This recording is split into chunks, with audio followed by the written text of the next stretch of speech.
Ladies and gentlemen, welcome to QBL Grand Final Game number 2. We're at Roland Cowan Stadium in the Southern Districts for Game 2 after Southern District Spartans had a blitzer of a game last night, taking away the first game in the Grand Final series. Welcome to the stream. My name is Regan Baker, and I am joined, of course, by Braden Hesselhurst again for game number 2. And the stream is, of course, presented to you by Nothing But Net Media, the Australian Sports Network, and Stream Team Australia. We've got just over 3 minutes to go, including the introductions of the teams. So what I'm going to do to start out with is I'm just going to quickly go to a couple of interviews that we had from the team captains before the game to see how they felt about the games last night. All right, we're here with Lady Spartans co-captain Carly Curry. After last night, what were your thoughts on that? Obviously, speaking of Beck, even though you got the win, it was still patchy. What were your thoughts on last night's performance?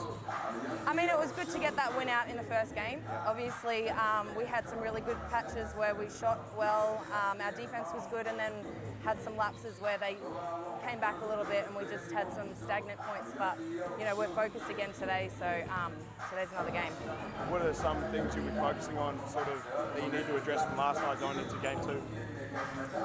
Mostly our defense, really. We just need to make sure that we do a better job of defending like one-on-one. Our scouts doing their job properly individually on defense. And we've spoken about with Beck and everyone, but your experience and depth, how much confidence does that give you going into a grand final series like this? We're definitely very confident. Throughout the season, it's been up and down, just with like people having babies and injuries and stuff like that, but we definitely have the depth. So today's the day that we, you know, every player that comes on the court is experienced in grand final situations, so we know how to get the win. No worries, good luck.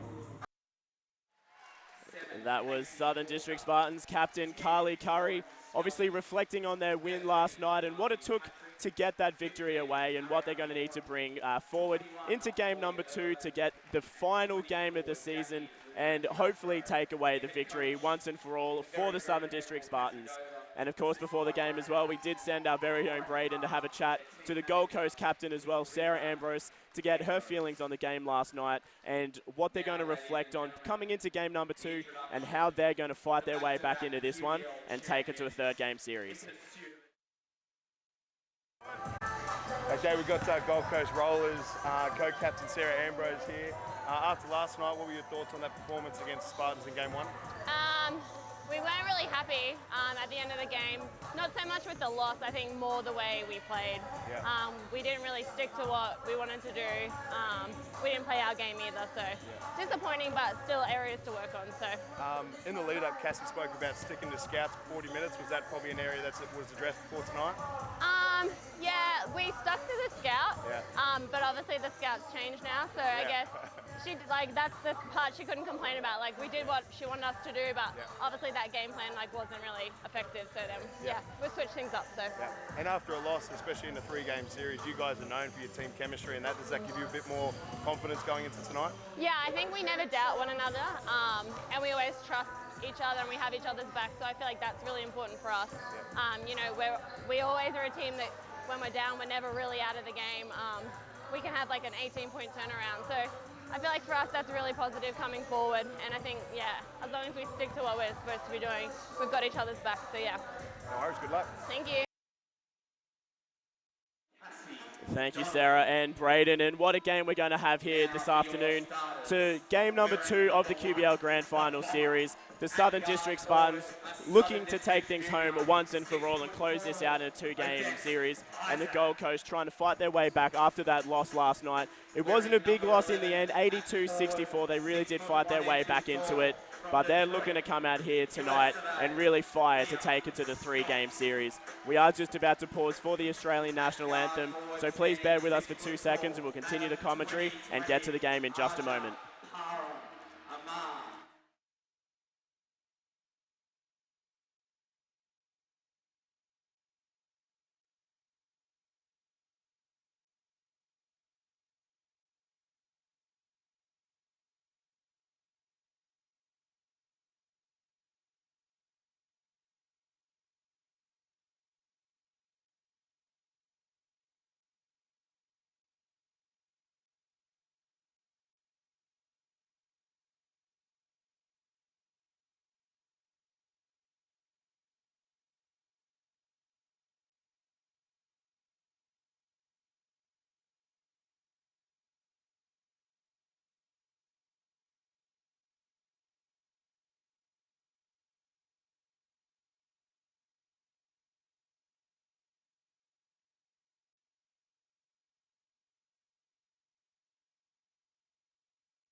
Ladies and gentlemen, we are now 3 minutes to go before the kickoff of game number 2. I am, of course, joined by Braden Hesselhurst, coach of the QBL women's team for the Logan Thunder and commentator to the Stars with us here at Nothing But Net Media.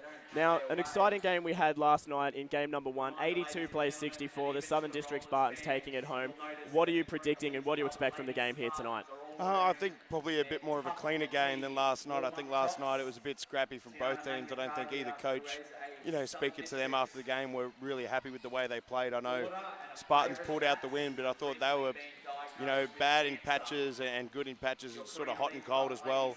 And obviously Gold Coast, where I don't think they brought the intensity and toughness that they're known for 40 minutes. So tonight I probably expect teams to adjust their scouts a little bit, probably be a bit more clean, execute their game plans on both ends of the floor. So I expect probably a little bit of a prettier game tonight than last night because it was pretty scrappy.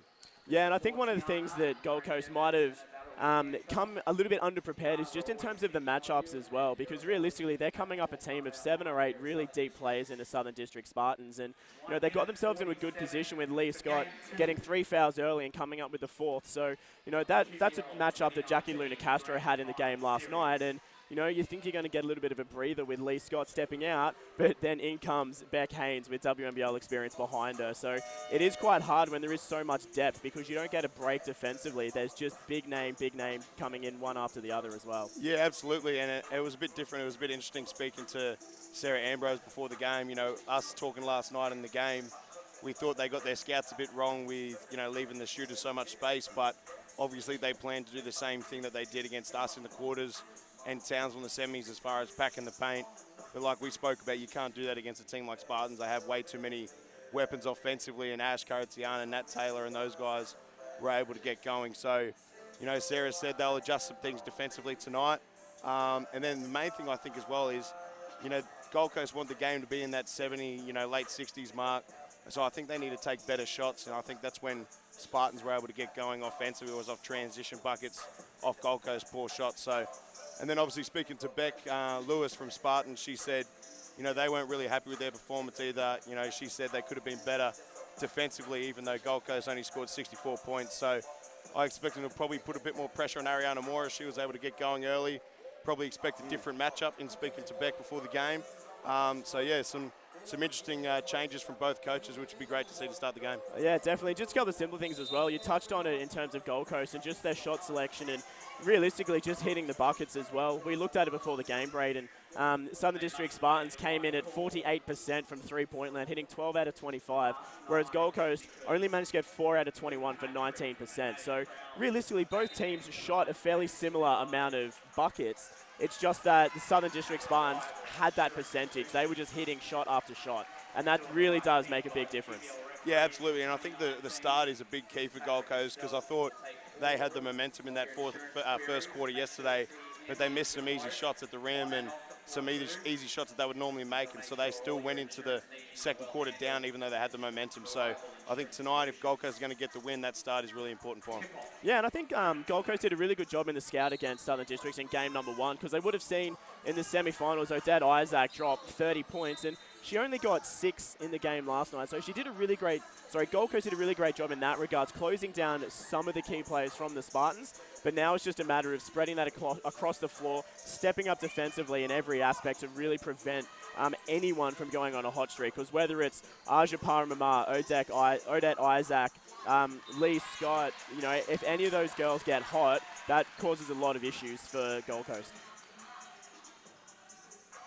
And of course, the game is underway here as well. Southern District Spartans unable to score on their first opportunity. Gold Coast with it now down their end of the floor. And Mora goes straight to work on the inside, but a little bit too aggressive on that one. Ambrose with the offensive rebound, kicking out to Jackie Luna Castro, who also fires a little bit too strong over the top of Lee Scott. And both teams going unsuccessful on their first charge at the bucket. Paramama open for 3 on the right wing. That's a little bit too strong as well. Curry with the O-board. Lee Scott again, but that one finds form and makes its way to the bottom of the net. Yeah, and that's a big area for Gold Coast. They played good defense, able to force a tough shot. You've got to come up with that rebound. You can't get a team like Spartans a second chance opportunity, and Lee Scott able to make that second basket for the Spartans to get them going. Three-point shot looked there good early on, but a little bit too strong again from the Rollers.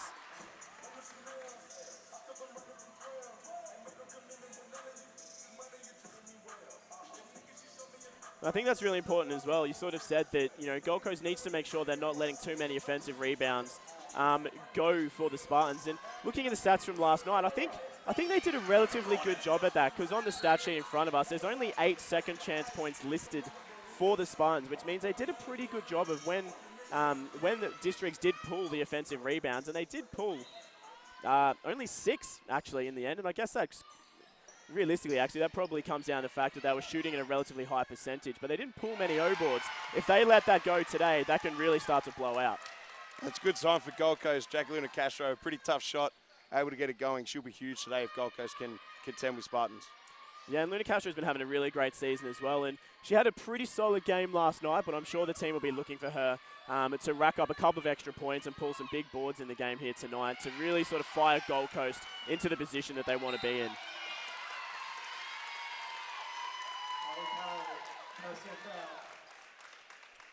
And Spartan's going to come down with the foul on that one early for Carly Curry, just making a little bit of contact in the back of Ariana Mora. And speaking of key players as well, Mora for Gold Coast is absolutely crucial in the game here for Gold Coast, hitting a whopping 23 points last night and 13 boards. She's just an absolute superstar for this Gold Coast team, and they've got to keep running the ball through her, because she is just such a playmaker realistically down both ends of the floor defensively as well. Para Mamar finds an open Isaac in the corner, but her three-point shot a little bit too long as well.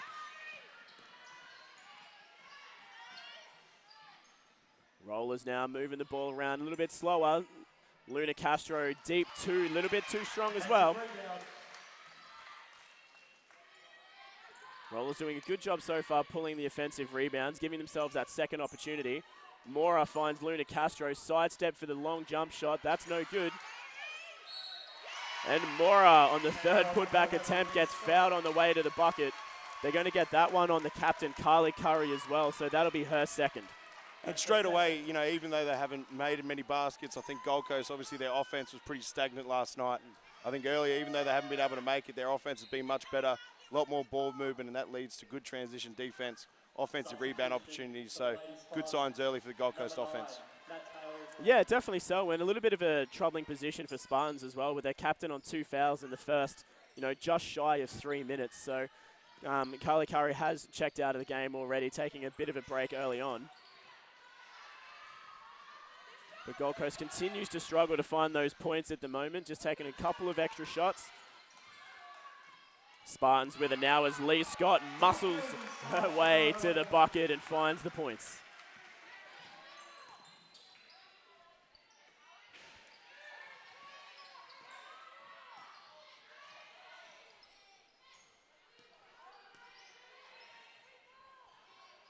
Three-point drop a little bit too strong there for Sian Woods. And Gold Coast again going to find themselves heading to the line, this time for 2 shots. Foul getting called against number 9, Natalie Taylor. That's her first. So good aggressive offense early on from the Gold Coast, getting 3 fouls in the first sort of 3 and a little bit minutes. And positive signs, because if they can keep this up, they're going to end up at the line a few times in quarter 1. Yeah, absolutely. And I think that's sort of 3 possessions in a row where they've been able to get an offensive rebound. And, Ariana Mora, I think, had 12 rebounds last night as well. So Spartans, even though they're great defensively, they don't want to give Gold Coast any easy opportunities from the foul line or layups off offensive rebounds. So good job from Gold Coast being aggressive early, but Spartans need to address that quickly. Yeah, definitely so. They're just a little bit too slow on their defense at the moment, not quite getting in a position in time, and that's when it leads to those, not silly fouls, but unnecessary fouls, I suppose you would say, because you don't need to be on 3 fouls in the first 3 minutes of a game. It's not a good position to be in. And more positive signs for the Rollers early on as well, as Spartans turn the ball over. Ambrose hands off for Patrick. And Gold Coast doing a really good job taking their time and being patient with their offense as well, as we see Mora find the gap and thread the needle for the nice roll for 2. Yeah, and that's great offense. Like we spoke about last night, we wanted to see Ariana Mora be more aggressive and get the ball in her hands kind of every possession. Good movement leading to a middle on ball and good attack from Ariana Mora, able to get the bucket and give Gold Coast their first lead, even though Leah Scott gives it back for Spartans. She's got 4.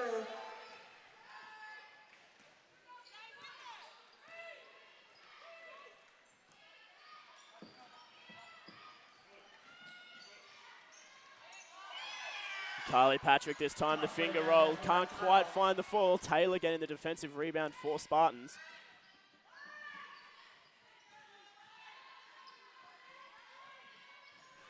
Spartans with it now. Isaac looks aggressive, drives to the bucket, spins and fires. And again, Gold Coast really working hard on the rebounds. Luna Castro pulling that one down.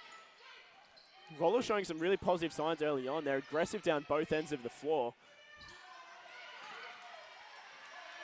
Luna Castro out-muscled that time by Isaac, getting the tip for the rebound. So we see Lee Scott work her way to the bucket and Sarah Ambrose with the defensive rebound.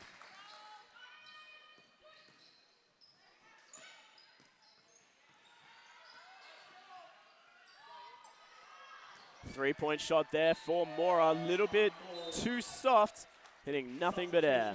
Yeah, and even though we said we want to see Ariana Mora be aggressive, I think, you know, especially early when they've been able to force Spartans to foul, I think she needs to be a bit more aggressive on the rim early. You know, she's such a good finisher around the rim for her size, but also can create for others. So I think, you know, good aggressiveness, but maybe just be a bit more aggressive to the paint. As we see Gold Coast, defense has been really impressive early, able to force Spartans into tough shots and a couple of turnovers. I think already, like I said before the game, this game has been a lot cleaner, and both teams sort of executing a bit more on the same page tonight. Yeah, definitely so, and it's been a really positive 5 minutes or so here for the Rollers as well. I mean, they haven't, like, Spartans obviously in the lead, but it is a low-scoring game, and I think a lot of that has come down to the Gold Coast's defense as well, because they've done a really great job of preventing the Spartans going on any scoring streaks and holding a lot of the possession down their end of the floor.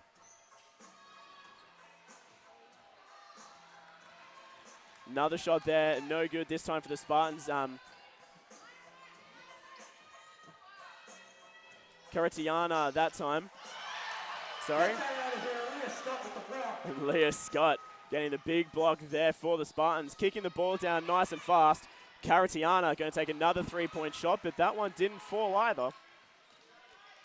And there's another player that came off the bench for the Spartans and had an absolute blitzer of a game as well. Karatiana was really a shining light for them throughout the game. Yeah, absolutely. You know, and like I said, she's coming back from pregnancy, but she's been a big game player for a long time. Played at a big-time college, played WNBL. So, yeah, as Gold Coast able to force another turnover here, but Ashley Karatiana is a big key for Spartans off the bench. Yeah, definitely so, and we missed the three-point shot from Patrick early on as well, but she's also going to turn around and get a finger roll inside too, so she takes the Rollers up to a 4-point lead with just over 3 minutes to go in the first quarter. There is a timeout on the floor, so we're going to take a quick break as well, but stay right with us. We'll bring you more QBL action shortly.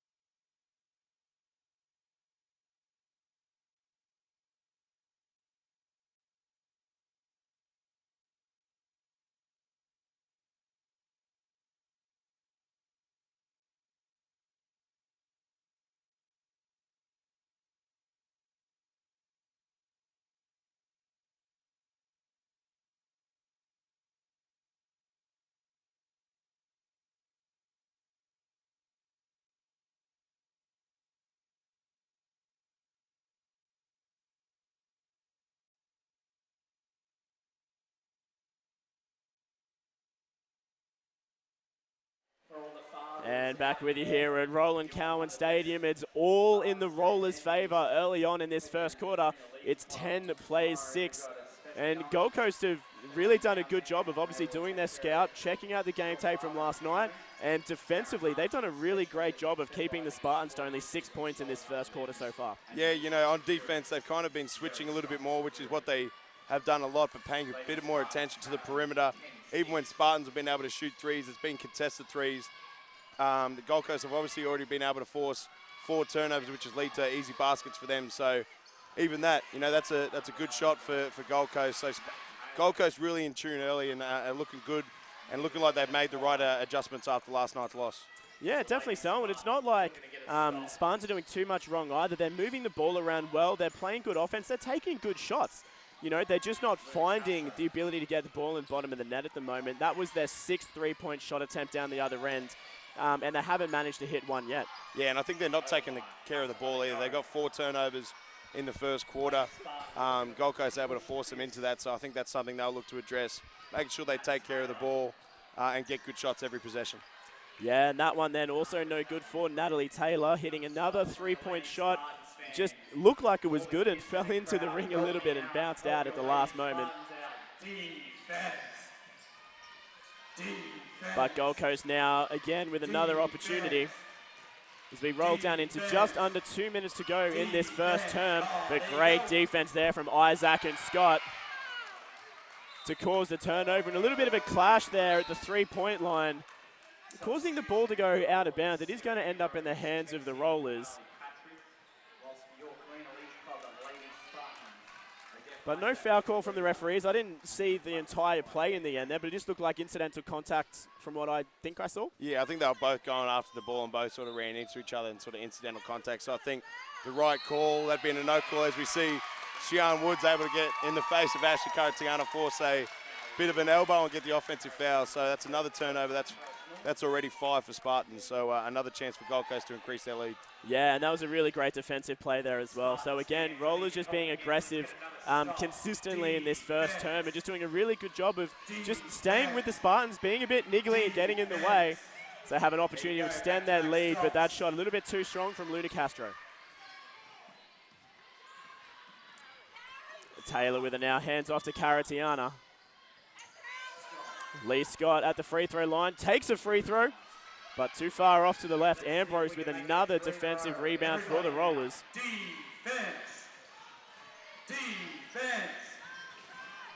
Ambrose from 3, looked good, but bounced out off the back of the rim. Spartans choosing to slow things down now.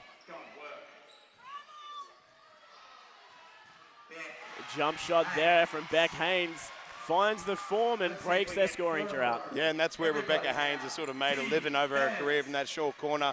Good drive from Leah Scott, able to create the easy opportunity for Beck Haynes to knock it down and get Spartans within 2. Yeah, definitely as we roll down to under 40 seconds to go in this first term. Woods has it for Gold Coast, almost stripped though. 3 seconds on the shot clock, so Luna Castro gonna have to fire, and fires too strong. Taylor with the defensive rebound for Spartans. So Spartans going to hold the ball for the final shot in the term. There's around about a second difference between game and shot. Param Amar at the top of the three-point line, hands off to Taylor. Taylor's 3 is too strong. And big contact there, Karatiana hitting the deck. Woods fires a 3 at the last second, but that will end the first term. It's 8 points, plays 10, and Gold Coast get themselves in a nice position at the end of the first break. Yeah, absolutely. And this, we spoke about it last night. Gold Coast want this to be a low-scoring game. So this is more in the realm of what Gold Coast want the game to be like. Probably not this low-scoring, but they've been really good offensively. They look like they're just on the same page. They've adjusted the things from last night, paid a bit more attention to the perimeter, and then offensively, they've been the aggressor. They've been getting to the rim more and everything. So, and on the other hand, Spartans have been pretty poor, to be honest, offensively especially. They got 6 turnovers in the first quarter. For a veteran team, that's probably not what they're looking for. So good signs for Gold Coast. Spartans with some areas to improve on, but they're only down by 2. So game in the balance right now. Yeah, absolutely. It's a 2-point ball game at the first break, so we're going to take a quick rest as well. But stay right with us. We'll have more QBL action presented by Nothing But Net Media shortly.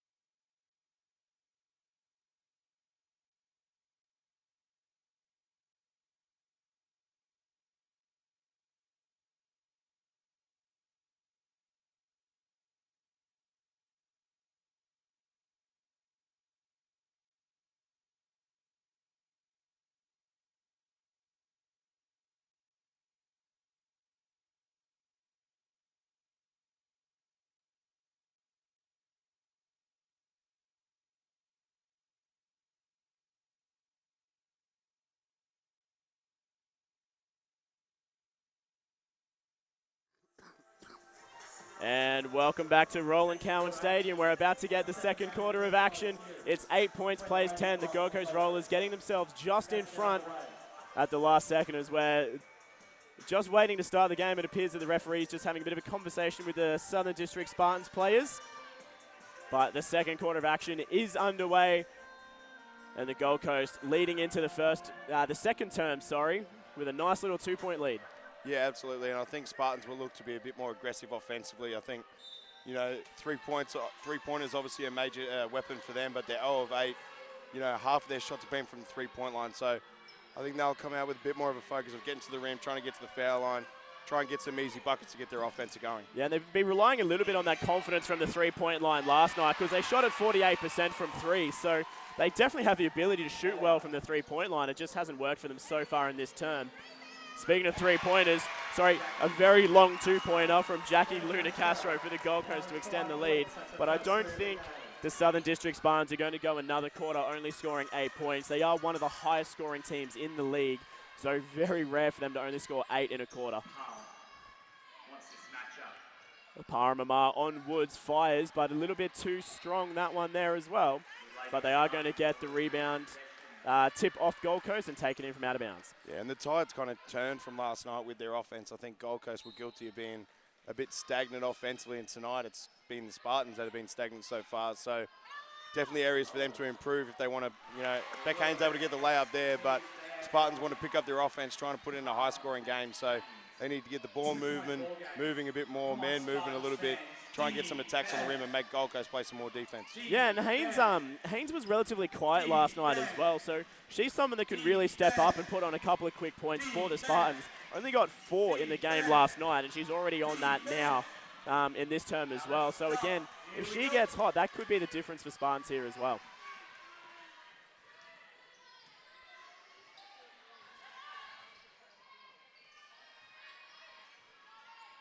Spartans offense just running nice and slow at the moment, looking for the open shot. It's Caratiana from 3, but that rims in and out. The 3-point drought for the Spartans continues as we get another foul here for the Spartans as well. That one's going to be against Aja Paramamar. That's her first of the game. Only the first for Paramamar in the game so far, so not too concerning there. But again, the foul count, fouls have been relatively low in the game so far. I think that'll only be the 5th foul across the game, and all 5 have been on the Spartans. Gold Coast not yet picking up a foul. Yeah, no, I like the way the refs are calling it early. You know, it's been pretty physical, but it's a grand final, so they let them play a little bit more, and I think it's, you know, set it up for a really entertaining matchup for fans to watch. Yeah, and it's just consistent with the way that they refereed last night as well. And, you know, the women's QBL competition has been growing in strength for, well, realistically, as long as we've been doing these live streams, it just keeps getting stronger and stronger. And, you know, with the level of talent we've got out on the floor, you don't want them calling all that soft stuff. You want to have a nice physical matchup, and we've really seen that in the season as a whole, and in particular this grand final series. See Mora picking up a nice little steal there off Beck Haynes, but can't get the points to work for her. Spartans now on the fast break opportunity, just having to slow it down. Gold Coast quick to get back in defense, but as we said, she's finding herself nice and hot. Haynes getting the 2-point shot. As we see a big foul at half court. You guys wouldn't have seen that on the live stream because we were focusing on where the ball was down out of bounds, but there was contact at halfway as the girls were running back. It was Sarah Ambrose making contact. I think it was with Beck Haynes as well. Both girls, a little bit of a push and shove, but Ambrose definitely had the biggest shove at the end to pick up the foul. Yeah, and that's just where the veteran sort of player, Beck Haynes, comes in, right? Like, there was probably enough contact to call that foul, but Beck Haynes kind of stopped while Sarah was running down the court, able to, you know, draw a little bit of contact, but, you know, that's where that veteran, you know, play comes out, and I think Sarah just needs to be a little bit smarter. Great timeout from Cassie Dover just to adjust them a little bit, get their minds focused on the job, and they'll regroup from there. Definitely. So there is a timeout on the floor, so we're going to take a quick break as well. It's 12 points apiece in your QBL Game 2 grand final action. We'll be back with you shortly.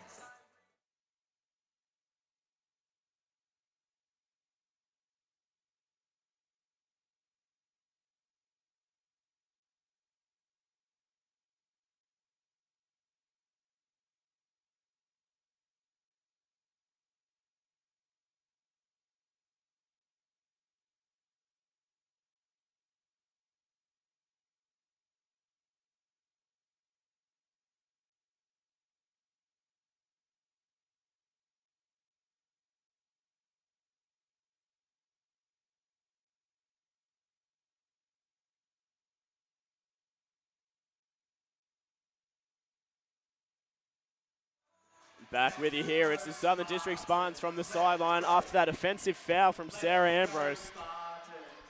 The Spartans get themselves back in this game. It's 12 points apiece, and they go straight to work underneath.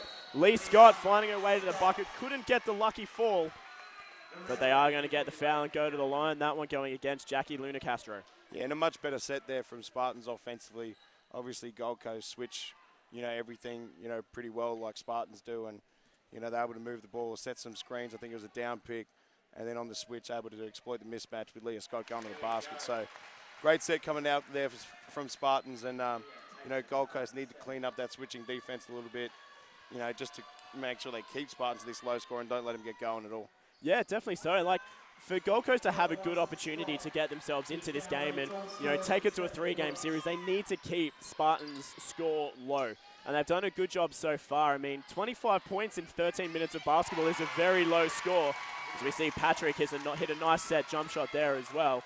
But this is working really well in Gold Coast's favour. And, I think a lot of people expected the games to be over by the end of tonight. But Gold Coast doing a really great job to keep themselves in this one. And we might have a 3-game series after all.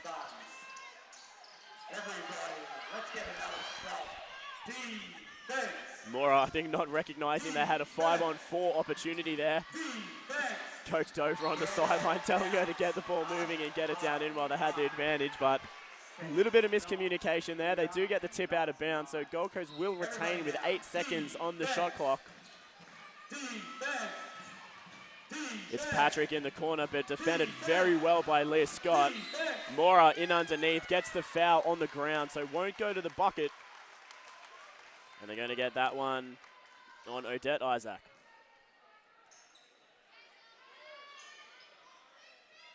Keep it going. Here we go. Defense. Defense. Well contested pass in there from the veteran, Beck Haynes. We've got 6 seconds on the shot clock to fire. It's Luna Castro shoots. It's in and just manages to dip its way out. Again, Gold Coast really fighting hard for those offensive rebounds and doing a really good job to get several second chance opportunities. Yeah, and they need to create that, easy offense. So, it's weird because traditionally Spartans have been a dominant rebounding team, and Gold Coast have done a job on them last night and so far tonight. So, it'll be interesting to see if Spartans can address that going forward tonight.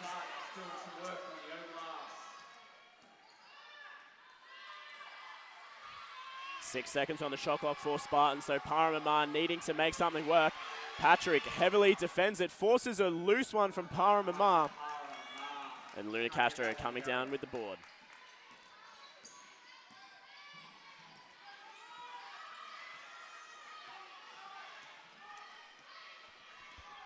Yeah, the reboard count isn't as skewed as what I was thinking, having a look at it just before. Spartans actually have more rebounds in the game, having pulled 19 so far. Gold Coast only 18. And the offensive rebound is only 1 different as well. So Gold Coast actually has less offensive rebounds than Spartans. So both teams doing a pretty good job to get those rebounds. I think it's just really showing for Gold Coast how well they are rebounding because they're having so many second chance opportunities and doing a really great job as well to keep themselves in this game. And Coach Dover definitely not happy with that decision there, but they've got the hooking foul there from Ariana Mora, trying to fight her way around the defense and bowling herself, and Beck Haynes, I think it was the defender. I think it was Nat Taylor on that one. Taylor, I think, whether that was a foul or not, I think Ariana Mora needs to be a little bit smarter. Obviously, you can see tonight Spartans being a little bit more physical with her, and Ariana Mora is sort of getting drawn into, throwing a little couple of elbows and stuff. And Spartans are too smart. They'll draw the offensive foul. So she needs to be in the game for Gold Coast to have a chance. So needs to be a little bit smarter in those areas and just bring up the ball and deal with the pressure a bit better. Yeah, definitely so. And that's the second time we've seen that now. The other one, unfortunately, was off camera for you tuning in at home. But, again, it just goes to show that veteran nature from this Spartans team. Sarah Ambrose and Beck Haynes were both having a little bit of a niggle. But Haynes recognised the limit and pulled back and allowed Sarah Ambrose to make that additional contact to get the foul. And like you said, whether it was a foul or not, both girls hit the ground. So the referee's obviously going, look, 2 players on the floor, need to make a call. And again, it's just that strong nature of Taylor to get herself in a position that makes the referees question whether it is defensive or offensive. Absolutely, and both teams able to get going a little bit more offensively in this quarter. I think Carly Patrick's been massive for Gold Coast. We spoke about her impact off the bench last night, and she's got 11 points already. So if she can continue to get going, that gives Gold Coast another option as Spartans get the turnover and try and go on the fast break with Leah Scott. Yeah, fast break ends in the hands of Isaac, kicks over to Mellors. Mellors fires a very deep 2, and that one hits. So Spartans getting themselves into a little bit of a rhythm here. It's 21 plays 18.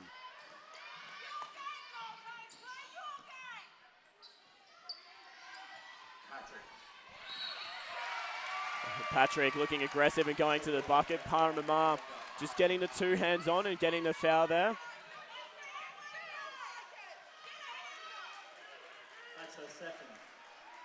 Yeah, the Gold Coast fans behind us getting right into this game. Yep. Absolutely loving it. They got a whistle in their mouth as well, I think. Yeah, there's been a few calls that they've made that haven't been made out on the floor. But good to see some good support from the Gold Coast as well, taking the hour drive up the highway to support their teams. As we see Mora dance her way into the keyway and fire a 2-point shot. She got the tip on the inbound pass as well, but Lee Scott did manage to get her hands on it in the end. Scott now looking aggressive, fighting into the keyway.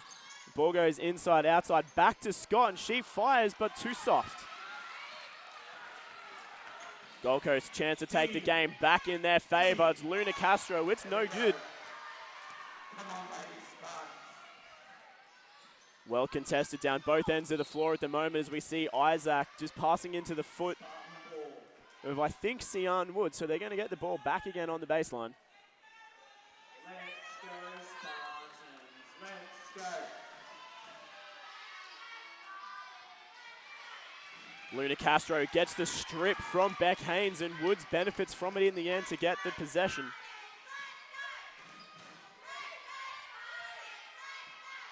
Gold Coast really just starting to slow things down now and playing a really solid offense, just taking their time and looking for those open opportunities, which happens to be Ambrose at the top of the key for 3.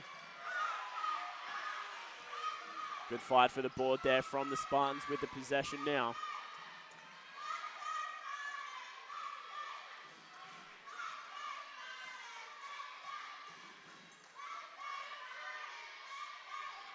More on Scott. Great hands there from Ariana Mora, just reaching in at just the right moment and causing the travel from Leah Scott. And again, it's just defensively, Gold Coast just doing so much right at the moment. Yeah, absolutely, and that's Spartans' 10th turnover, so not great, ball control from Spartans, and it's all coming on the back of great Gold Coast defense. That physicality and pressure that they're known for is back tonight, and it's great to see. So I think on the other hand, Leah Scott, she gets a mismatch on Ariana Mora. She needs to be able to bury her near the keyway, not catch it near the 3-point line. So that allowed Ariana Mora to be a bit more aggressive and force a turnover. Yeah, and I think that's one of those really great matchups in this game so far as well, is Ariana Mora versus Lee Scott, because Scott's been such a key player for Spartans all season. And, in the game so far tonight, she hasn't exploded as much as what she did last night. She's sitting on 7 points, only 3 from 7. So for Lee Scott to only be taking 7 shots in, just under 2 quarters of basketball, she's getting heavily defended. The Gold Coast is doing a really great job of shutting her down, which is then impacting the rest of the team as well. Yeah, absolutely, and she's got 4 turnovers to go along with that. So I think the biggest thing that Gold Coast doing compared to last night, we spoke last night about Leah Scott was able to get going in transition and either get something for herself or create for others, because Gold Coast weren't picking her up early and putting bodies behind her. Tonight they're doing a much better job, able to force her into tough shots or force her to kick the ball out. So Gold Coast defense much better tonight, and it's given them a chance to have a lead at halftime. The biggest thing, like we spoke about last night as well, Gold Coast have been the better team in this first half. So these last 2 minutes, they need to be able to put some scores together and go in with the lead, just for their morale more than anything. Yeah, and speaking of morale as well, for a team that did get beaten last night by 18 points in game 1, how much of a confidence boost is it going to give the Rollers going into halftime if they can manage to get the lead? Oh, huge, especially, when a lot of their guys haven't played in grand final series and they're going against such an experienced team. And as we see Carly Patrick get her 13th point, she's been fantastic here in the first half, but they worked so hard, Gold Coast, and we didn't think that they'd come out tonight and do a repeat of last night. So for their morale and just confidence and everything, it'd be huge if they can go in with a lead. And it's looking in their favour at the moment as well, as Luna Castro pulls another defensive rebound. Mora finds an open Woods in the corner for 3, but that one ricochets out. And we've got a foul off the ball on the rebound as well. I think that's going to go against Jackie Luna Castro. It is indeed, and that'll be her second personal. We've got just under a minute 30 to go in the second, and it's the Gold Coast by 1.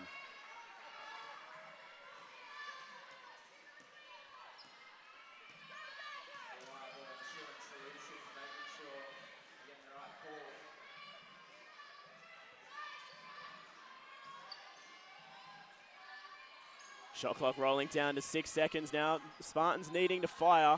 Isaac hands off for Haynes. Out to Scott. Scott fires a 3, and again, Spartans just really struggling to find that 3-point percentage at the moment there. I can't recall where they've hit a single 3-point shot. I'm just trying to pull the stats up again in front of me. No, they're 0 from 15 from 3.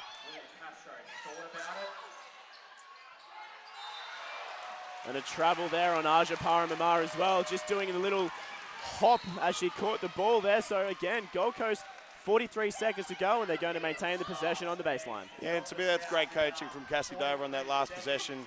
Knew Jackie Luna Castro was on 2 fouls, doesn't want to get her third, but doesn't want to take her out of the game either. So sitting in a 2-3 zone, a little bit of a switch up for Spartans, able to get the stop, keep Jackie Luna Castro in the game so you could try and get some buckets to finish the half.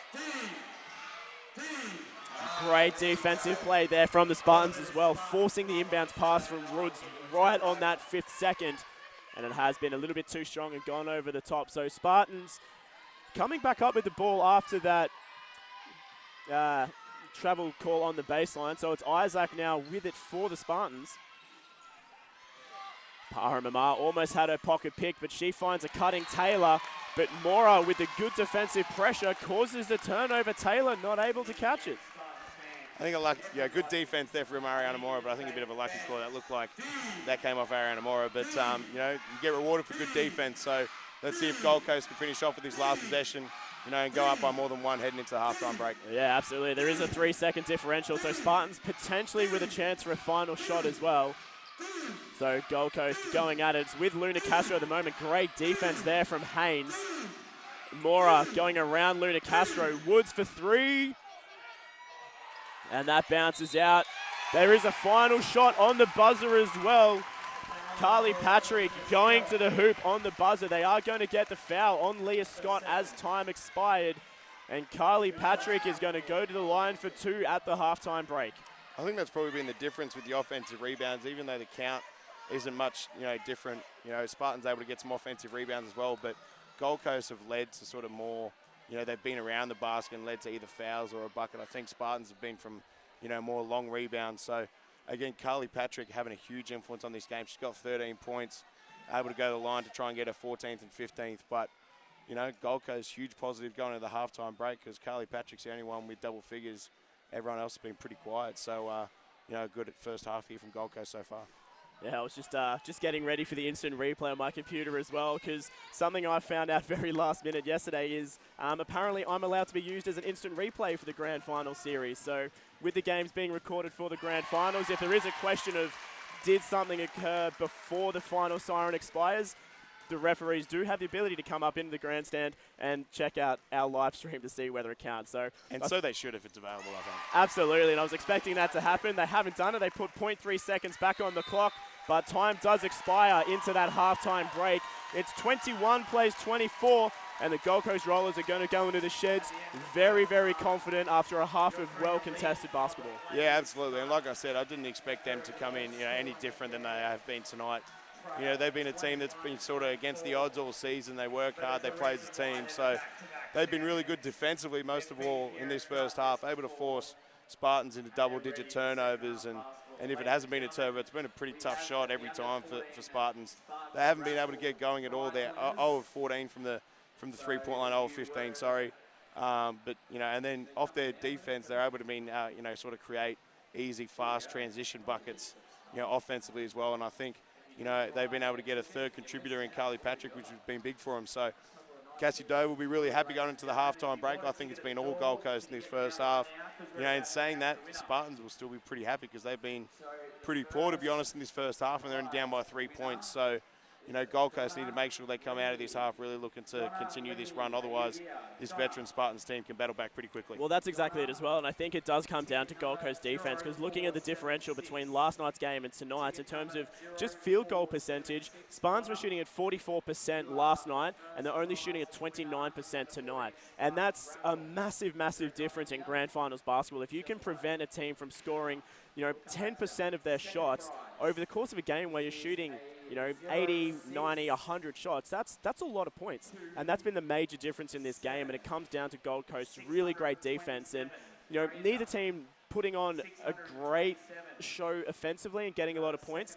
Both teams shooting at low percentages. Spartans at 29%, Gold Coast at 27%, but Gold Coast has just managed to convert a couple of extra points in the end as well. Yeah, and you can see the difference in the way Gold Coast are playing defense, tonight compared to last night. Last night you would have seen one person on the ball, and 3 people probably in the keyway, and that was able to get, quick ball movement across for Spartans and able to get their shooters wide open. Tonight, they look a lot more spread out, a lot more people on the perimeter protecting those shooters, making them put on the ball on the floor, but also when they do, there's help there. So, even though they've, a lot of their three-pointers have looked open, there's always been a person there, so it hasn't been as open as last night.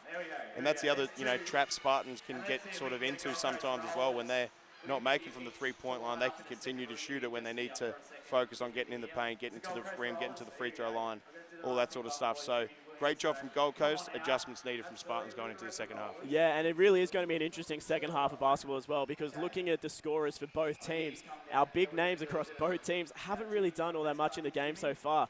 For Gold Coast, it's all been about Carly Patrick.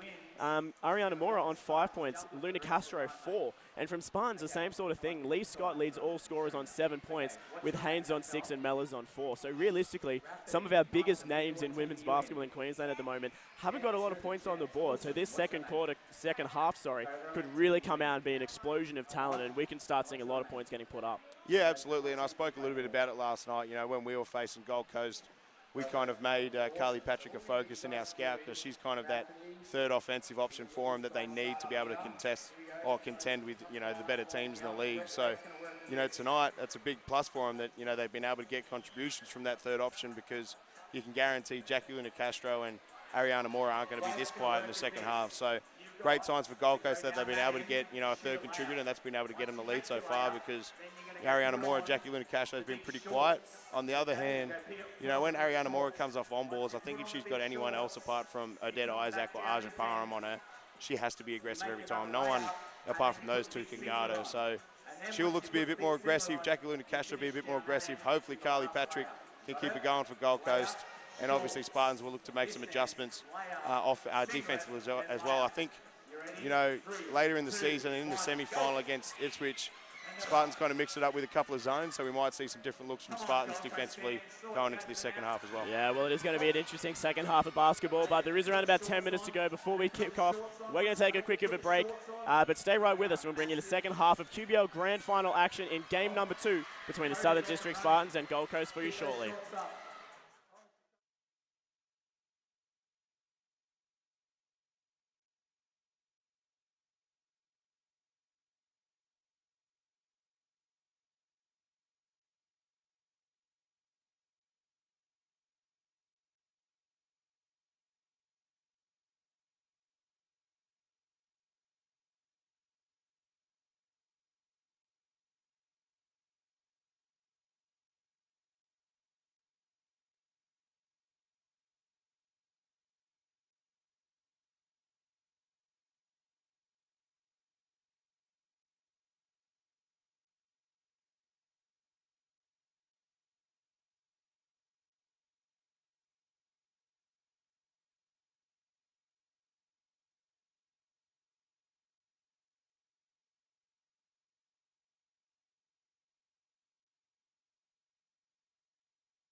And back with you here at the end of the halftime break in QBL Grand Final game number 2 for the women. It's the Southern District Spartans taking on the Gold Coast Rollers in what has been a very low scoring but very well contested game number 2.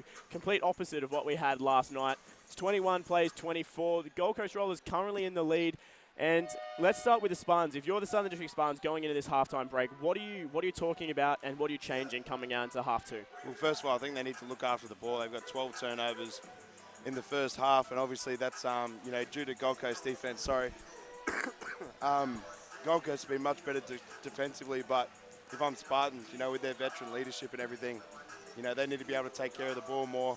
Maybe focus on getting into the paint a bit more, but I think defensively as well, they look to pick it up, try and force some more turnovers, get going in transition. But I think the main thing is offensively, taking care of the ball, getting to the paint for Spartans. Yeah, definitely so. And looking down the other end of the floor then, if you are the Gold Coast Rollers, you're obviously going into the halftime break with a lot of momentum, a lot of high morale. How do you make sure that you can keep capitalizing off that and close out this game in front? Well, I think you just need to come with that same focus you had in that first half. Obviously, defensively, they got back to that intensity and pressure and activity that they're known for. Everyone looked on the same page. They paid a bit more attention to the perimeter after last night when Spartans were able to get going from the three-point line. So it all starts on the defensive end for Gold Coast. If they can control that, keep the score down low for Spartans, and they can get going in transition, they give themselves a chance going down the end of this game. Yeah, well, it's definitely going to be an interesting second half of action, and hopefully the three of us can get through. We are quite a sick panel, both metaphorically and literally as well, between your cough, Darren Lockyer around, I think. Yeah. Your cough, my sinus infection, Gemma's got the flu. It's fantastic. I've got to love winter, but we'll try and keep it as high quality audio as possible as we get ready to kick off this second half. It is going to start in the possession of the Gold Coast Rollers to start things out, and we're ready for action now. And the ball's into the hands of Ariana Moore, and I don't know how I've only just noticed. Those are some bright pink shoes that she is wearing as well. I don't know how I'm only just noticing that, but those are some nice kicks. Luna Castro down low, heavily defended. Hands off as we see Woods trying to fight her way to the bucket. Manages to get there, but can't fire over the top of Carly Curry. And on the rebound as well, Sian Woods will pick up the foul as well. So Gold Coast getting an early chip there on the foul board. That's a good drive by Sian Woods, but those are the ones they've got to put away and take advantage of. You need to keep that scoreboard pressure on Spartans, especially when it's such a low-scoring games. When you get opportunities like that, you got to make the most of them. Yeah, exactly. And look, it's been a really low-scoring game so far, but I don't expect that it's going to stay like that as well. For both of these teams to be so low on the scoreboard is relatively unheard of, as we see massive body contact there into Susanna Walmsley as well. Great defense. Obviously not picking up the block, but referee's not thinking it's an offensive foul either. I expect these teams to really fire in the third, and both teams probably going to put on an extra 20 points or so, I would say, in this third term. Yeah, and that's why it's important, like I said, that last possession, to make sure Gold Coast keep that scoreboard pressure on, because there's no way in my mind the Spartans are only scoring 21 points in another half. So they need to be able to keep up a little bit more to be able to, give themselves a chance of winning this game down the end. Yeah, for a team that averages 20 points a quarter, for them to only be on 20 and a half is pretty unheard of. And Gold Coast, typically quite high scorers as well. Both teams doing a really good job, and a lot of that is due to high defensive intensity. Both of these teams coming in playing an incredibly defensive game of basketball. We saw it in the semifinals from Gold Coast in preventing Townsville from really getting on a hot streak, and we see it tonight in the fact that both teams scoring less than 30% from the field. Sarah Ambrose close to stepping out as she took that step back for the drive.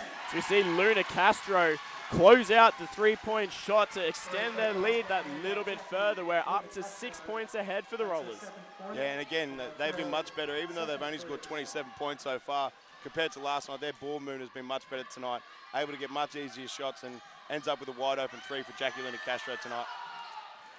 Carly Curry underneath, hands out to Mellors.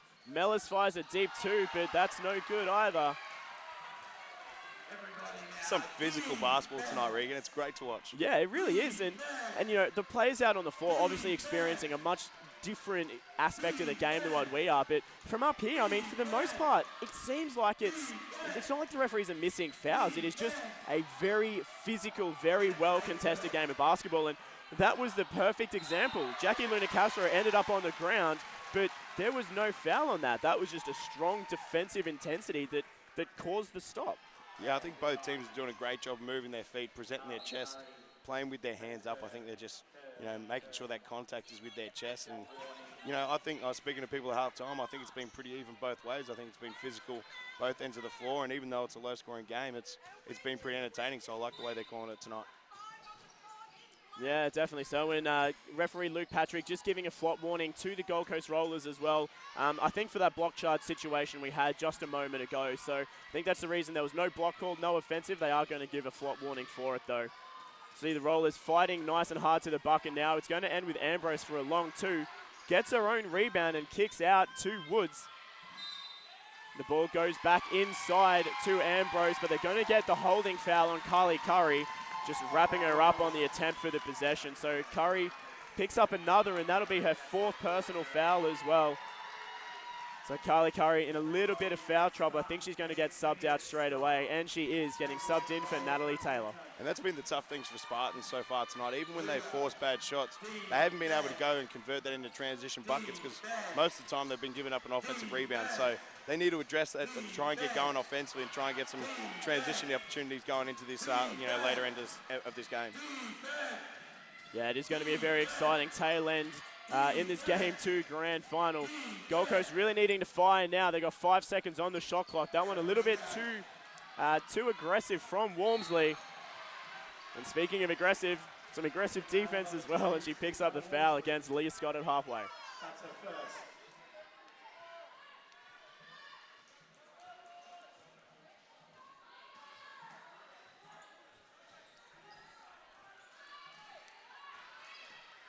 Paramamar with it now for the Spartans. 6 points to deficit for Southern Districts in this 3rd term so far. Desperately needing to get some points on the board, and it's going to be Isaac taking the opportunity now. Her 3-point shot still no good. Southern Districts really struggling to fire from 3-point land. And Scott unable to make it work inside either. They pull the offensive rebound though, and Paramamar takes the 3-point drop, and that fell out as well.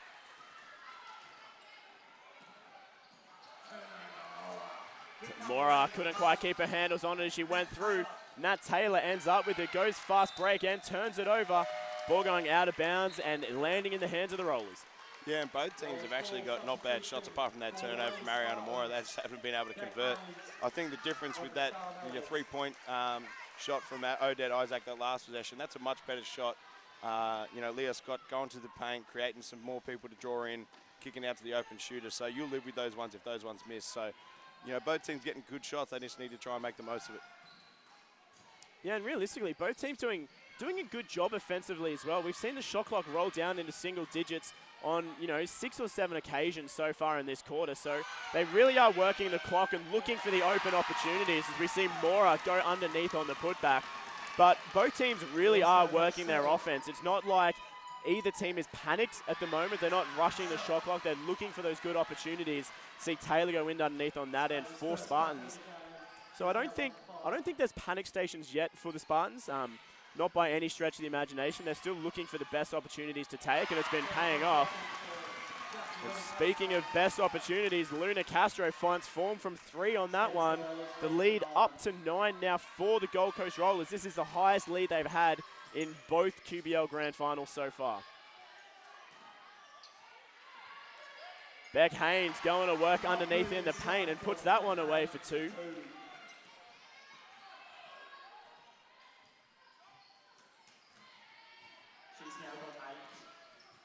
In the tail half of this 3rd quarter now, Patrick spinning around 4 or 5 times there, fires one up but can't find the fall. Offensive rebound ends up over in the corner for Walmsley. She fires a 3 and that's too strong. Paramamar pulling a very important defensive rebound there for Spartans. Beck Haynes going to work again, but solid defense from Ambrose. Great defense there to get the tip on that one, but they're going to get the 3-second call inside for Rebecca Haynes, just spending a little bit too long in the paint. And Gold Coast defensive intensity remains constant. Yeah, in both last couple of possessions, the Spartans, even though they got a turnover there, they got some attack on the rim, which is good. Down the other end, Spartans need to do a better job of containing the dribble with Ariana Mora. She's been, creating havoc, getting into that paint either for herself or kicking it out to Jackie Luna Castro. And then on the other hand, when they rotate, you need to rotate off the right people. Jackie Luna Castro is a knockdown shooter. Rotate off people like Ambrose, make them shoot the ball. Don't let Jackie Luna Castro have space at the three-point line. Don't let Carly Patrick have space either. She misses on that occasion, but she's been a solid three-point shooter all season as well. Lee Scott now with the opportunity for the Spartans. They're down by 8. Strong defensive intensity there from Mora, doing a really great job all game defending Scott. And she gets the steal as well. Mora doing a really great job of defending Scott. She goes coast to coast and flips one up. Finds the roll, and the Gold Coast lead continues at 9. Haynes now for Spartans. Leah Scott in underneath, fires one away. There was a little bit of contact in underneath there, but they're not going to get the call. They are going to get the second foul there, though. I think that one's going to go against Beck Haynes, making contact on the rebound. I think Leah Scott was a bit unlucky on that. I know Susanna Walmsley slipped over, but I think she clipped her legs on that one. Probably could have been a foul. But Gold Coast, like I said, they've hung their hat on the defensive end all season, and that's what's working for them tonight. They've able to force Spartans into turnovers, bad shots, and turn that into transition buckets, which has given them this 9-point lead so far. Yeah, definitely so. But I think one of the key things for Leah Scott at the moment is I think she just needs to just keep a cool head, not worry about what the referees are doing, and continue to argue about what is and isn't getting called, and just continue playing her game of basketball as we see her going off of the referees again after the fouls call down that end. And look, I agree, Braden. I think it probably was a foul down that end. Walmsley did fall over, but did take out Scott's legs at the same time. So it probably was a call. But if she's going to continue firing up and worrying about the referee's decision, she's not playing her own game of basketball. She's not focusing. And, it's really impacted her game. She still sits on only 7 points. Yeah, and I think she probably needs to focus on just finishing the play. I think refs, you probably know this yourself, when you play for a foul, can sort of tell, and they're probably not, as liable to give it to you as if you're just finishing through the contact. So they just need to play their game, concentrate on finishing their plays, and if the foul comes, it comes. Yeah, definitely so, and I think that's where Gold Coast has been playing a really strong game as well, because we haven't seen a lot of conversation to the referees from the Gold Coast players. A little bit from Cassie, but not so much from the players, and they're really just focusing on their game, and and it's really showing. They're up by 9. There was a foul on that occasion, though, so Karatiana is going to go to the line for 2 and hopefully close down this 9-point lead that the Rollers have. That's where I probably am a bit surprised with the way Spartans are going about things at the moment. It's been physical, and they've been the ones that have sort of been going at the refs. You probably don't expect that from the more experienced veteran team. So they need to regroup a little bit now, focus on the job at hand and try and get back in this game. Yeah, I think it's just coming from frustration. They wouldn't have expected themselves to be 9 points down in the third quarter of game number 2 in the grand final series. I think they would have come in with a lot of confidence into this game and expected to be up by a similar margin as last night. So, things aren't going their way, and it is a physical game of basketball, and they're just looking for that Alex event, but it's just impacting the way that they play. They just need to settle themselves down and play the way they played last night. Move the ball around offensively, get the ball inside, and as I quickly try and pull out the stats from last night and look at their points in the paint, that's 24 points in the paint last night. So a lot of their points were coming from the inside, and we just haven't seen that here tonight. They keep trying to take those long shots, and it just hasn't been paying off for them. Yeah, I think that's when the adjustment comes in hand. Last night they were so damaging from the three-point line. Today that hasn't been there, so you need to adjust quickly. Have a focus of getting into the paint, because they have so many guys who are really athletic. At getting into the paint and can create for others. So they need to make that a focal point going into this last sort of 12 minutes of this game 2 against Gold Coast. Yeah, definitely. And that's a really important offensive rebound, there from Lee Scott after Karatiana's missed shot. And ball just rattling around on the floor now. It looks like it's going to come off Spartan, so Gold Coast going to win that very contested rebound.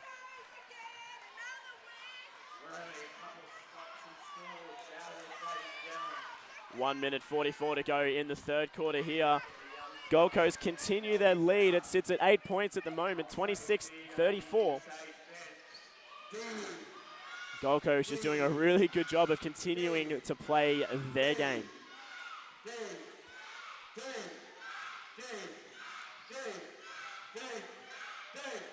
Patrick with the three-point shot, heavily contested though. Paramama with the defensive rebound. Crucial for Spartans to get a couple of scores here in the dying minutes of this third quarter. They've only put 5 on the scoreboard in this third term. So we see Taylor spin, but a great block there from Luna Castro. Offensive rebound though as Taylor fires, but wayward to the left. But Mora with the board.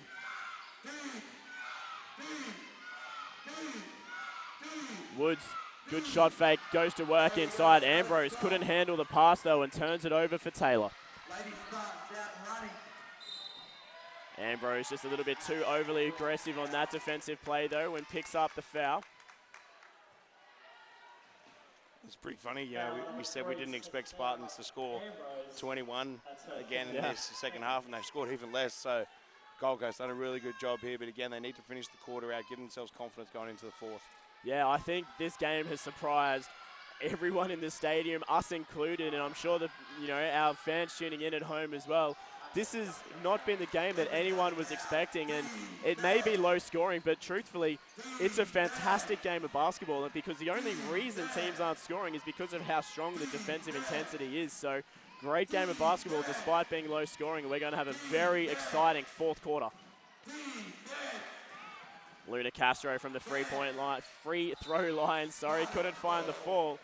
With 21 seconds to go in the quarter, it's going to be Spartans ball from the side.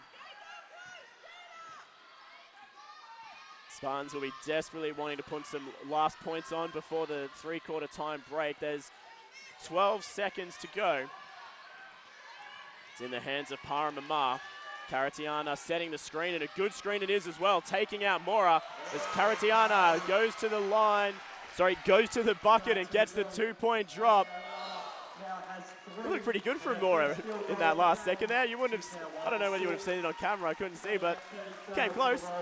Yeah, absolutely. It would have been a great way to finish the quarter for him, but you know, I like the way Spartans finished that quarter, and on ball, you know, for Arjuparam, Ash Karatiana going to the rim, which is what they need to do if they're going to have any chance of getting this lead back going into the fourth.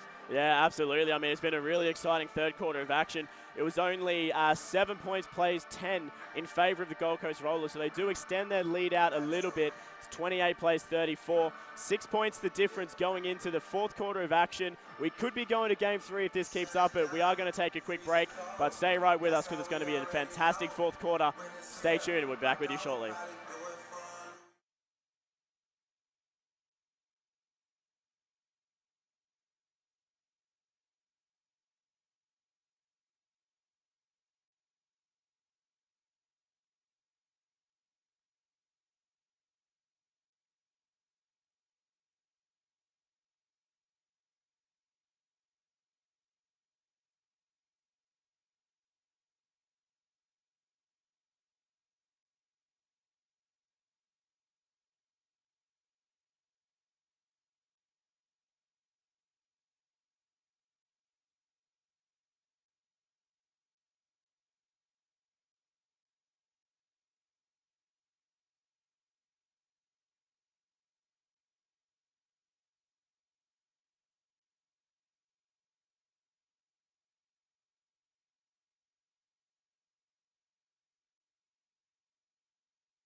And back with you here as we get set to kick off the fourth quarter of action in this 6-point ball game for the grand final. In game number 2, if Gold Coast can maintain this lead that they have, we're going to a third and we're coming back at lunchtime tomorrow, Braden. Yeah, absolutely. I think the key is for Gold Coast doing what they've done all game, keeping that defensive pressure up. For me, for Spartans, you know, they've been really stagnant offensively. I think with the way they finished that last quarter with an on-ball for Arja on one side and getting her creating, I think they need more of that so they can get attacks on the rim. So as we see a great drive there from Leah Scott, I think they need more on-balls for people like Arja and then getting other people on the move and attacking the basket.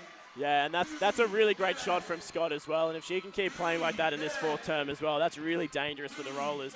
We haven't seen too much out of Scott in the first 3 quarters, so hopefully she finds some form and keeps playing like that for the remainder. Luna Castro takes on Odette Isaac. Beautiful defense from Isaac to get the stop. And Spartans now with the fast break. Caratiana trying to go to the bucket, but they're going to get the foul on Sian Woods, just reaching across the wrists as she tried to take the shot.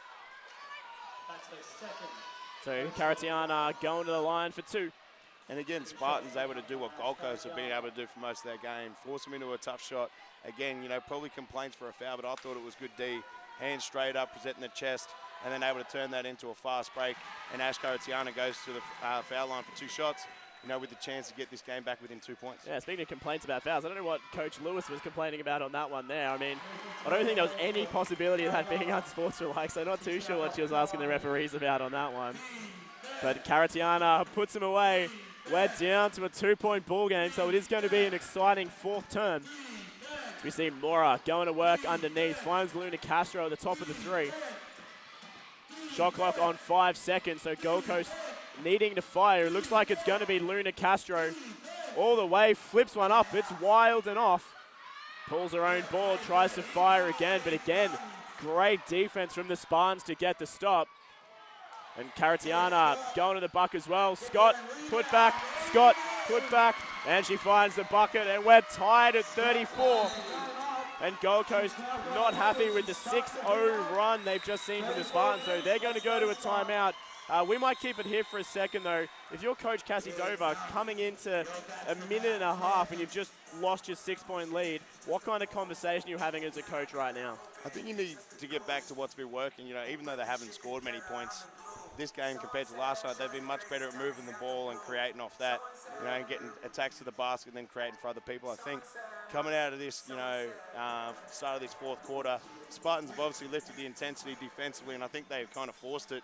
They're complaining for fouls, but I think for the most part, Spartans have been, you know, really good defensively, hands up, presenting their chest, being physical, but, you know, in the right way. So, you know, I think they need to get back to moving that ball and getting attacks for Ariana Mora, Jackie Luna Castro, playing off movement and making Spartans play defense. If you're trying to force things off 1 or 2 passes against Spartans, they're way too good defensively, and obviously that's turned into transition buckets for them as well. Yeah, and a really concerning moment now for Gold Coast as well, because we've seen it time and time again throughout, well, realistically, since the Spartans came into the QBL out of Siebel, is once they get on a roll, they can really just continue rolling and rolling and rolling. So Gold Coast need to find a way to stop that intensity from the Spartans and find a way to just get up that defensive intensity they had in the first 3 quarters and stop them from going on any kind of point roll.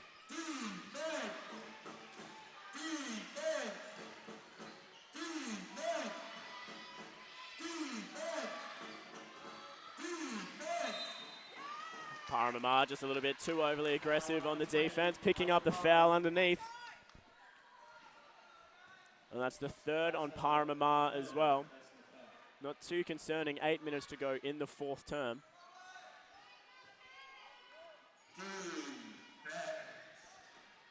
And only 1 foul apiece for each team.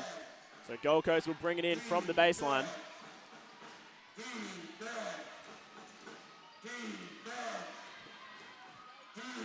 Mora for a deep 2, but again, the defense from Southern Districts has really stepped up in this 4th term, and they're making it very hard for Gold Coast to put points on the board. And as I said, if you can't stop the Spartans from going on a roll, they will continue to punish you time and time again. And that's the first 3-point shot we've seen from the Spartans in 18 attempts. And that's probably been, as they force another turnover, it's probably been their best opportunity, right? They had an attack on the rim in transition from Ash Caratiana, getting 2 feet in the paint. You know, good kick out to Nat Taylor, who's a knockdown shooter. So, and again, it's all coming off their defense. They're able to get, you know, force bad shots, force turnovers, and get into transition offensively and try and get easy buckets. So, if I'm Spartans, if I'm Beck Lewis, I'm probably riding it out with these 5 on the court for the rest of the game, because they've been much better defensively and offensively. Yeah, definitely so, as we see Scott get blocked from behind from Luna Castro, but I agree, realistically, you're playing these 5 as long as you possibly can before they get too puffed, because defensively, their intensity is really causing problems for the Gold Coast Rollers, and on the other end of the floor as well, offensively, they've just found their form. They're getting feet in the paint, they're making Gold Coast panic, and they're either taking the shot inside or finding that outside pass as well. But a great stop there from the Rollers as well, just to stop that momentum from the Spartans, and crucial for them to break the streak and get some points on the board now.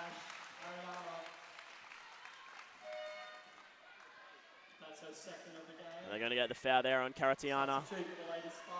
And they are going to change things up as well. So Ash Caratiana going to check out. Beck Haynes coming back into the mix as well. And possibly an interesting substitution there from Coach Lewis as well, because Caratiana's been crucial in this fourth term. She's put 4 points on the board. She had that assist to the Nat Taylor 3-point shot. So an interesting rotation from my perspective, but I had zero coaching experience. So yeah, she's been on for a while, so maybe, you know, she's not at obviously full fitness coming back from pregnancy this year, so I think maybe just give her a quick rest and get her back on the floor. But, you know, you don't miss much with Beck Haynes, a veteran coming on the floor either. So, you know, if you want someone coming on when someone's made a run, it's probably Beck Haynes with her experience. So not a bad sub there, but I expect her, Ash Caratiana, to be back on pretty quickly.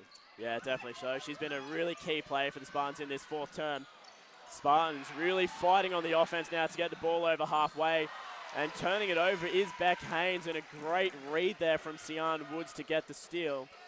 It's a 3-point ball game. Spartans still managing to maintain their narrow lead at the moment.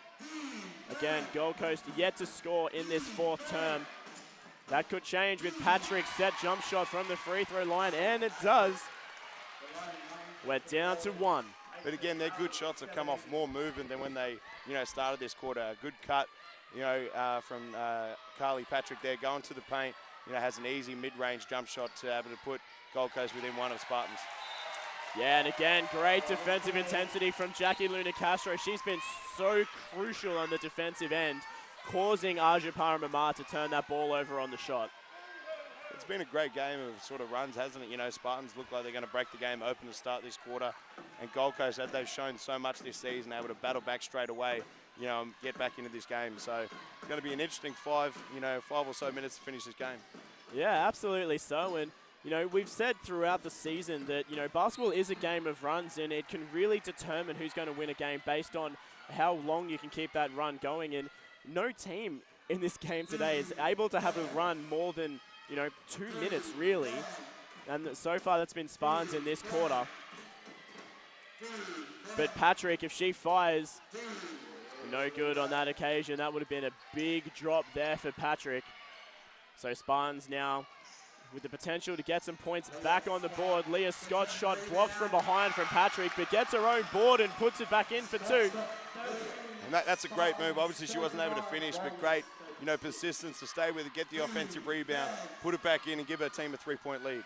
Yeah, and I think, you know, good decision there from Scott as well. She didn't finish the first, and, you know, I could kind of see it in her eyes. She was thinking she was fouled, but chose not to go off with the referees, played it through, got the points on the board, which is what we want to see from Scott as we come down the other end of the floor with a foul on Taylor. Bucket's going to count as well, so we're going to go to the line for 1. There are some grown woman moves going on here. Obviously, Leah Scott down there, and then Ariana Mora down the end, able to take heavy contact and finish at the rim. Some great plays going down the end of this, and that's what you like to see in championship series. So it's a great game for fans to watch. Yeah, absolutely. And the free throw could draw the game back at 39. So Gold Coast fighting their way back into this one. We're locked at 39. And something I want to touch on quickly with you, Braden, as well. 39 apiece, 5 minutes to go. Spartans have been in, as we see Isaac drop a deep 2-point drop in the end, not a 3 to take the lead back. But how much does previous championship basketball experience come into play when you're in grand finals? The last 5 minutes to go, Spartans have been here. Well, this will be their 6th game in QBL grand finals. How much is that going to help them play out these last couple of minutes? I think it is big. Obviously, their core has played in those championships the last 2 years, but you know, it is a different group. There are a lot of people who didn't play in this team last year, and Beck has even told me that they've been a bit up and down compared to previous years, and so it probably doesn't mean as much, and especially with a team like Gold Coast. Gold Coast, even though they haven't been there, they've been great at showing toughness, persistence, and fighting back and everything. So it does mean a lot, but a lot of this team hasn't been there as well. So, you know, Gold Coast have done a great job of fighting back, but, you know, with their core, you know, if Aja can make some big plays, Odette Isaac, so, you know, there is some championship experience. It does mean a little bit, but I think Gold Coast are doing a great job as well. Yeah, absolutely. They're really showing that they belong here in the grand finals as well. They kind of came in as the underdogs, finishing in 4th position, I believe, in the regular season, and knocking over some big teams to get here in the grand final. But this shows that they absolutely deserve to be here as they continue to fight their way in this second game. Yeah, thanks for bringing up Gold Coast path to the grand final, Regan. Appreciate it. And speaking of which as well, that was a fantastic quarterfinal that we got to call as well. And look, a fantastic game, and your girls did play well all season. And you know, this Gold Coast team has just truly fought their way all the way through. And look, it probably helps the pain a little bit if they make it all the way and win the championship season as well. You won't feel quite as bad. But your girls absolutely deserve their position in that grand quarterfinal as well, because they've had an amazing season and a lot of new talent to your Logan team as well. So something to look forward to in next season, because that group's going to be, you know, a little bit more used to each other, a little bit, you know, used to the way they play, and it's going to be a really exciting QBL 20 season, I reckon.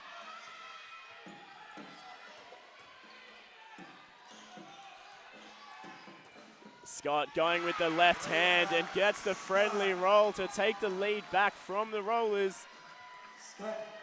Look for Spartans to go to that, I think, down this last three or so minute stretch. I think they did that last night when Gold Coast came back. Leah Scott was able to make big plays, and she's looked like doing the same thing tonight. So I think Spartans will keep going back to that as much as they can to finish this game. Yeah, and a great steal there from Haynes as well to continue the momentum in the Spartans' favour. As Haynes goes with the finger roll and gets it to fall. And I think you're exactly right. Spartans need to keep going, well, realistically at the moment, to the combination of Haynes and Scott, because Scott has been really crucial in dying minutes of games. And I think from memory, she was only on 7 points going into at the start of the fourth quarter. She's now up to 13. So she really has found some form in this fourth and doing amazing things to take this lead back out for the Spartans.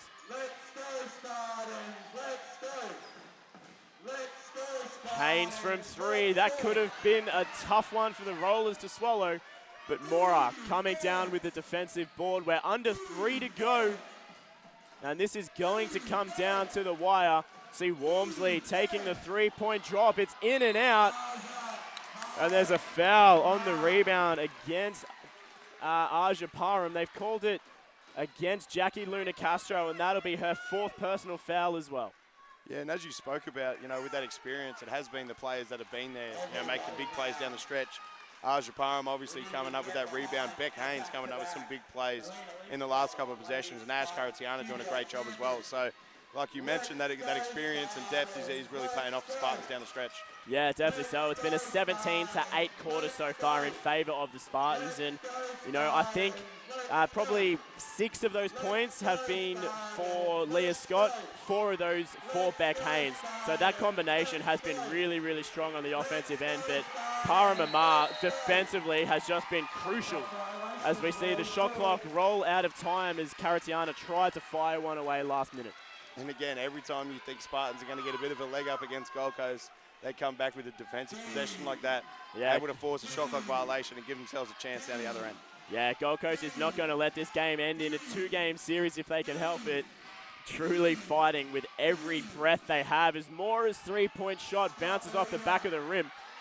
Scott gets stripped. Luna Castro ends up with it and puts it away for 2. It's a big play after big play, Regan, down the stretch. For both teams as well. It's not either team at the moment. There's just big, crucial plays at either end. And defensively, there's another one for the Rollers as well as they get the steal with an opportunity to take the lead back, and we're under 2 minutes to go.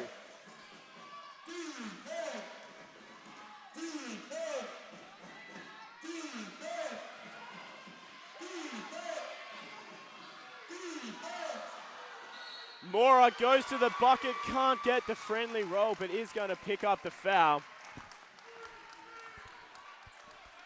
Just waiting to see who the referees are getting this one on. They've called it on Ashley Karatiana.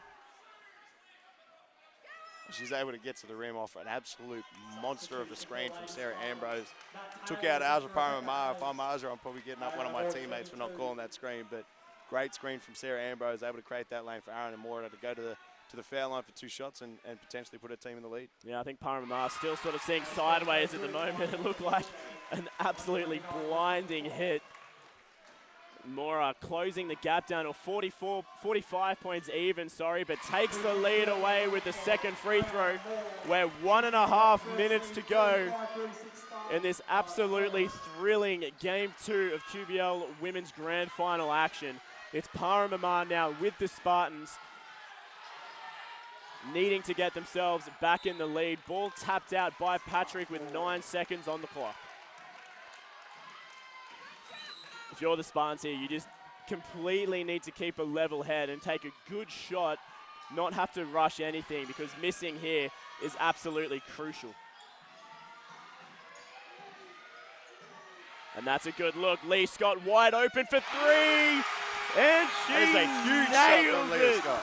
Shot clock on the dying seconds, and Scott takes the lead for the Spartans with under a minute to go. It's 48 plays 46. This is an absolute nail biter. Mora goes to work and rolls off the front of the rim, but comes off the hands of Natalie Taylor. The roller's going to maintain possession. We're 45 seconds to go in the final quarter. Coach Dover's called a timeout. Braden, Gold Coast first. What are you talking about, and what are you doing to get yourselves this 2 points to get yourselves back in the game? Well, I think just making sure, people who want to take a shot are taking the shot, right? So you probably want some action between Ariana Mora and Jacqueline Castro, but obviously, with Carly Patrick on the floor as well, she's been great offensively for Gold Coast. So, they've got 14 seconds on the clock, so they don't really need a quick hitter. They'll probably get it in and then try and go through something. I'd expect an attack for Ariana Mora, with maybe Carly Patrick coming off some screens and some cuts like she was before. So, the main thing is you just need to make sure you get a good shot. You don't want to call a timeout and then come out and shoot a bad shot, especially when you're burning one of your timeouts and there's not many possessions left in this game. So they need to make sure they get a good shot here, either attack on the paint, get to the foul line or something, and try and get, 2 points to draw this level. Yeah, definitely so. And defensively from Spartans as well, they're on 5 team fouls, so they have to play tight defense to make sure they're not going to put Gold Coast to the line as well, because they really just need to hold things out here. And the other thing that's massively important is when the shot goes up, it's who gets the rebound, right? So Gold Coast have been great on the offensive rebounds. Spartans have been better in this last quarter, but if they get force a bad shot, they need to be able to come up with the rebound. Definitely so. Well, the ball's in, and it's in the hands of Mora. They try and find Patrick on the inside, but it bounces off the hands. Sorry, guys, just going to have to quickly muddle around with my clock.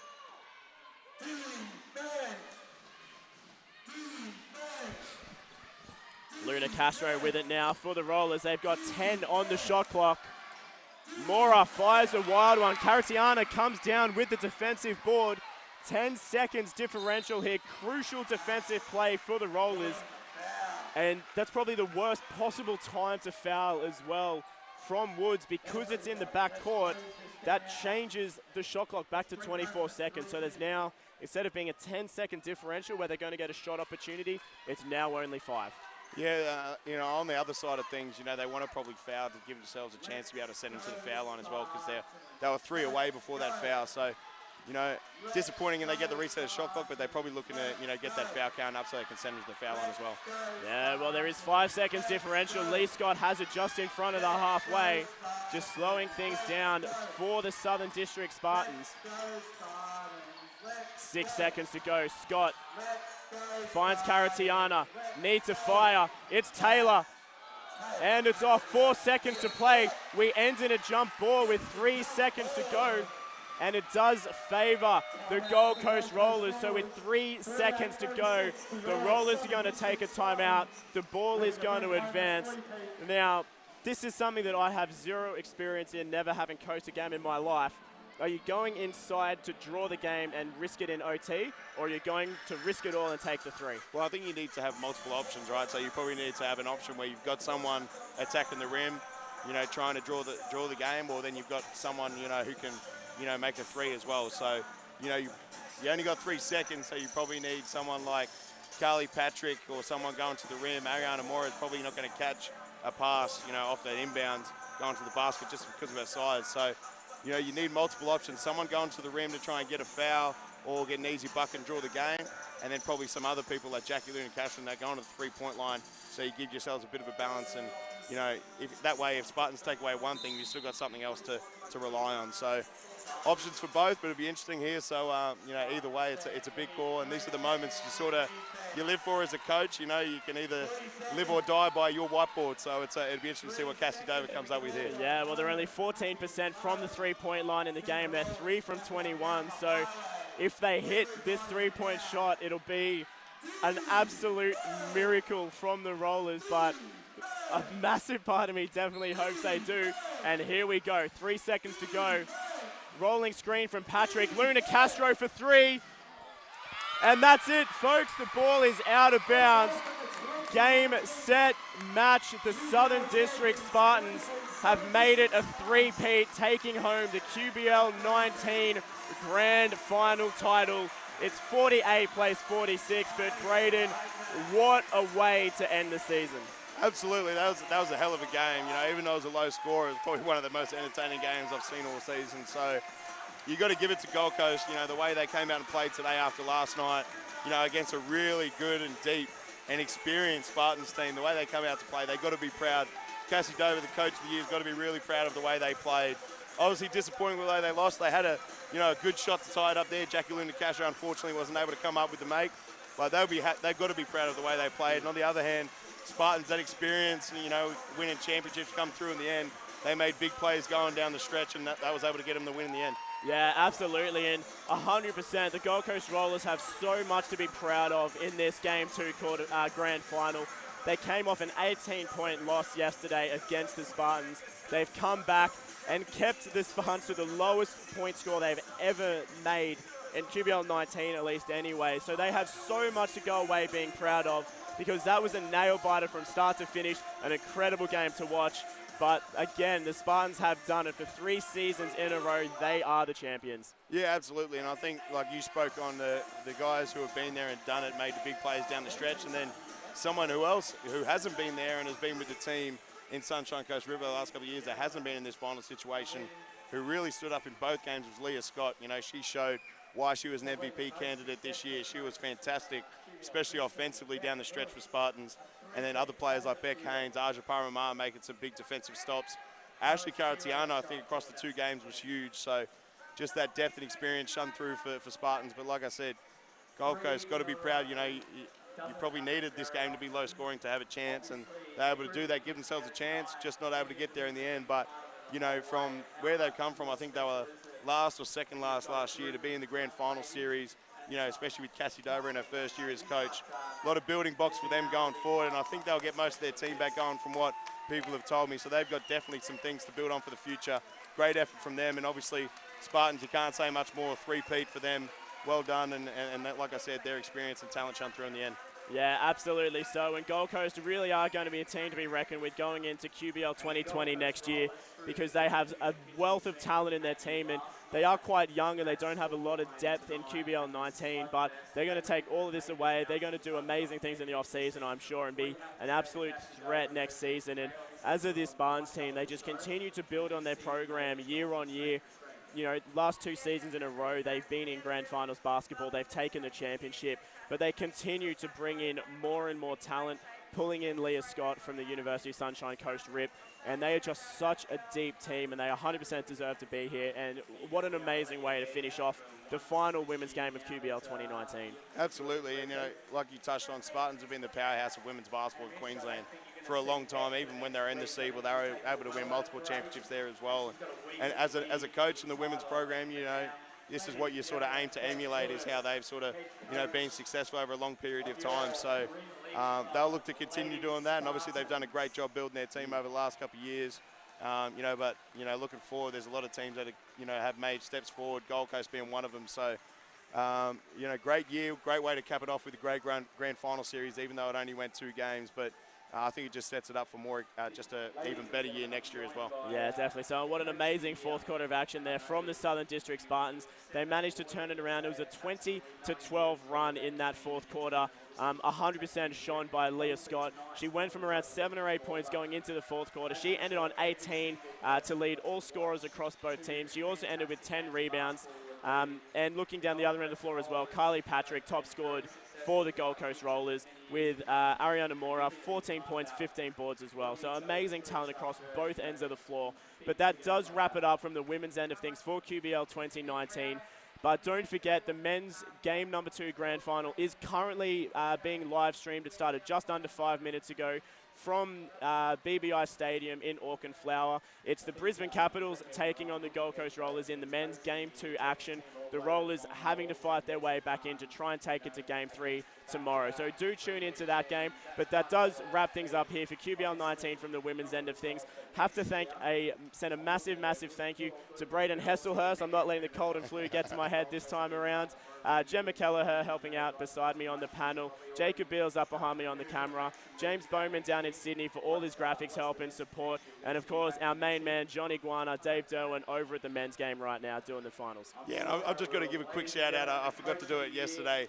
You know, they commented on, I'll get killed if I don't give them a shout out, is, you know, my Logan Thunder family and Michaela Roof, the MVP of the league. So just wanted to give them a quick shout out before we finish as well. And of course, you guys as well, all of our fans and everyone that's tuned in throughout the season. We wouldn't be here if you guys didn't continue tuning in week after week, game after game. And I'm sure we'll be back for QBL 2020. We certainly hope so. So thanks again, once again, guys. My name is Regan Baker. And for QBL 2019, that's a wrap from us.